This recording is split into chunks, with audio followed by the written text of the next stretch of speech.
man's first successful full-scale flight in 1903. Had the first successful flight been achieved with a rotary wing helicopter, the history of flight might have been different. The achievement of all others and established the fixed-wing aircraft. But the moving wing still had its advocates. For the first 30 years of the century, they went on trying to make machines which would rise vertically into the air.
In 1907, Breguet produced the first helicopter to leave the ground with a pilot aboard. The machine was unstable, but it did prove that the rotating wing aircraft was feasible.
But all these early machines were unstable, and for safety, the aircraft had to be tethered to the ground.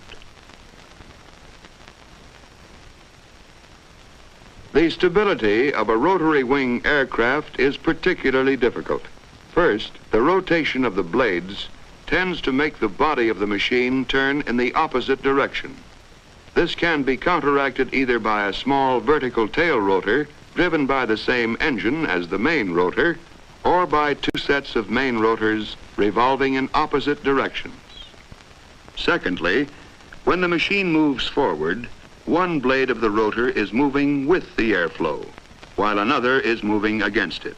The airspeed of a blade increases as it turns towards the nose. This produces unequal lift and therefore instability. The answer to this problem was to hinge the blades so that they could flap and could also speed up or slow down relative to each other. Juan de la Cierva discovered this and so managed to smooth out much of the irregularity of lift. This solved another problem. As the blades of the rotor are no longer rigidly fixed, They are held in position only by centrifugal force. The whole structure is therefore relieved of a great deal of strain. The Sejarah aircraft, like this C-19, all use this principle of the flapping blade, but they were not helicopters. They were autogyros. In an autogyro, the propeller produces forward motion, and the rotor is turned by the aerodynamic forces acting on it, and not by the engine. The autogyro was in fact an airplane on which the wings were replaced by a rotor.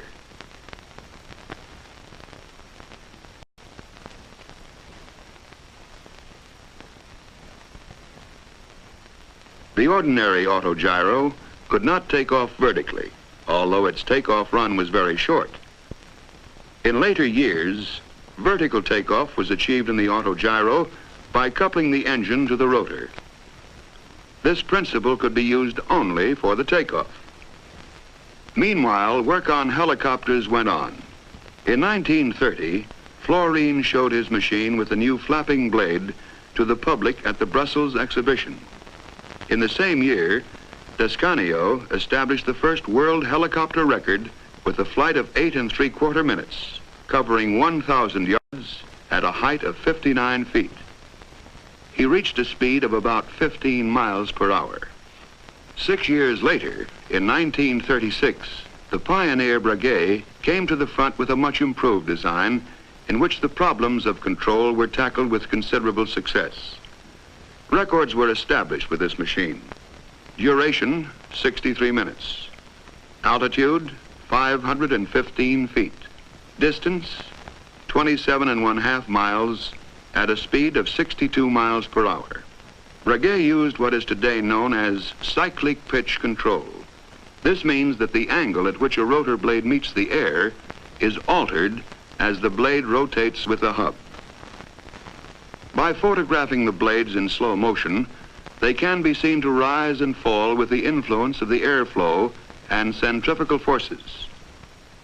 When the aircraft is taking off, the pilot holds the stick roughly central and the lift force is acting vertically.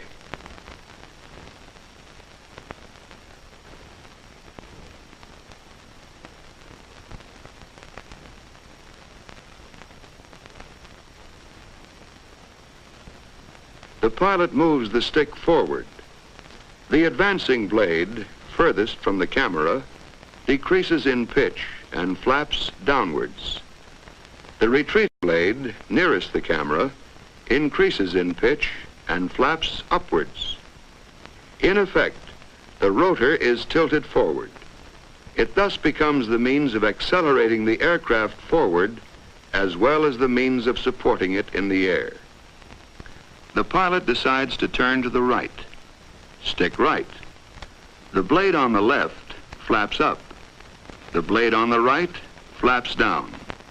The aircraft goes into a right-hand turn.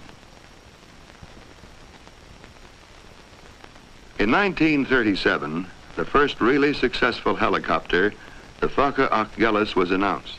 The flexibility and control of this machine were demonstrated when Hanna Reich flew it inside the Berlin Sports Stadium. Then another of the pioneers, Igor Sikorsky, who had been working on helicopter design from the beginning of the century, achieved success in America. All these discoveries helped to produce the helicopter as we know it today. It's still curious to look at, but it can fly in a way even surpassing the flight of birds. It takes off and lands, hovers in the air, and even turns a full circle over the same spot. Helicopter design is constantly progressing. The precision of control is something of which Descanio could only have dreamed. The British Bristol 171, a single rotor type, carries 3 passengers as well as the pilot. In contrast to the sleek lines of the Bristol is the angular body of the giant air horse, produced by the pioneer company started by the late Juan de la Cierva. The engine used in this helicopter is so powerful that the 3 rotors can lift a total weight of just over 8 tons. This enormous capacity at last fills a gap between usual helicopters with their limited loads and the airplane. At the other end of this scale, the Sejarah company has produced a small sister to the Air Horse, a neat-looking 2-seat personal helicopter called the Skeeter. The ferry company's Gyrodyne is one of the world's fastest helicopters. Here we see it traveling at 124.3 miles per hour. The Gyrodyne uses an offset propeller to counteract the torque reaction of the main rotor. This has the added advantage that the propeller gives additional thrust to drive the aircraft. In France, Louis Braguet, one of the leaders of helicopter technique, designed this 3-seater using superimposed contra-rotating rotors. A development of the pre-war German Fokker Achilles keeping the original rotor configuration has been made by Sud-Est and is designed to carry 6 people. Another French company, Sud-West, have developed an experimental helicopter with a rotor driven by jets at the blade tips. One of the attractions of the jet-driven helicopter is that as the driving force is at the tips of the blades, there is no torque reaction to correct, and tail rotors and such devices are not needed. Jet-driven rotors have also been developed in America. This experimental single-seater, built by the McDonnell Aircraft Corporation, is called Little Henry.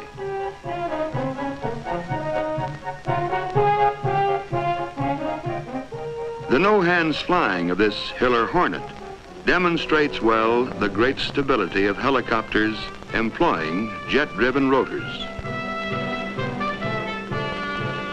Helicopter types and designs are unending. The silhouette of the Sikorsky S-51, one of the first helicopters to go into large-scale production, is familiar throughout the world. It flew the first certificated U.S. helicopter airmail route, speeding airmail from the Los Angeles airport to the downtown post office and on to adjacent communities. The Sikorsky, now being built in England by Westlands, has been used for experiments in carrying mail by night, flying blind between 2 large towns. These services portend the day when large helicopters like this Sikorsky S-55 and the Bell HH-12 will be in regular service, carrying mail, passengers, and cargo between nearby cities and surrounding suburban areas. Smaller Bell helicopters are now being used on the land with great success, spraying crops and cattle, dusting orchards where the downwash from the rotors directs insecticide over and under the leaves. Rotor downwash is also used for a strange form of harvesting. It's a simple way of gathering walnuts which can't be damaged by their forceful descent. The helicopter is serving in the expansion of our vital oil reserves, transporting exploration parties swiftly and economically to hard-to-reach locations. In addition, it can also serve as a work platform for precise geological readings.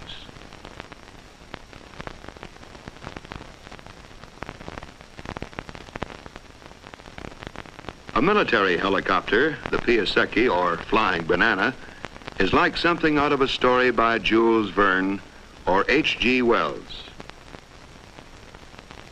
The Kaman, a military trainer, employs twin intermeshing rotors. These eliminate the necessity of a tail rotor. For emergency rescue, the helicopter is unrivaled. It can transport the injured to a hospital or the stranded to safety, whether the scene of emergency is battle-torn terrain or the expanse of a storm-swept sea.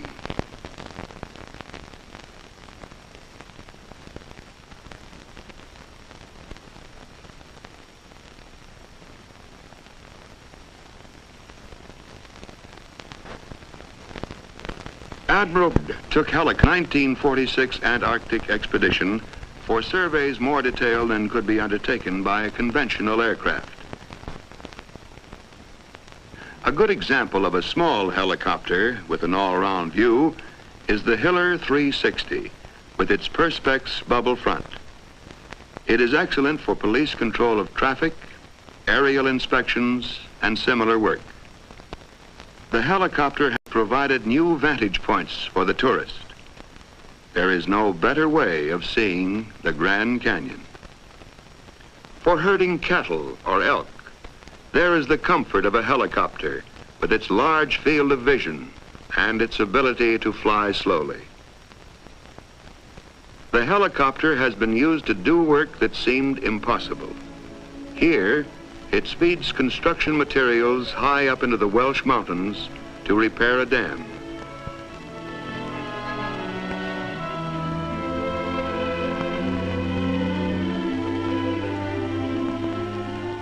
Yes, the helicopter has arrived. Prehistoric to look at, but so versatile that it fills an important gap in transport. Rotary wing flight is now a reality. The helicopter is part of a fantastic future in which you and I may fly about in our own private aircraft. But we must not be led astray by a dream. The helicopter will not supplant the car or the airplane, but as chemists and engineers continue their unending search for better fuels and lubricants for flight, for lighter and more powerful gasoline engines, for more efficient jet engines, and for improved airframe designs, the helicopter will enable us to fly with a freedom we've never had before.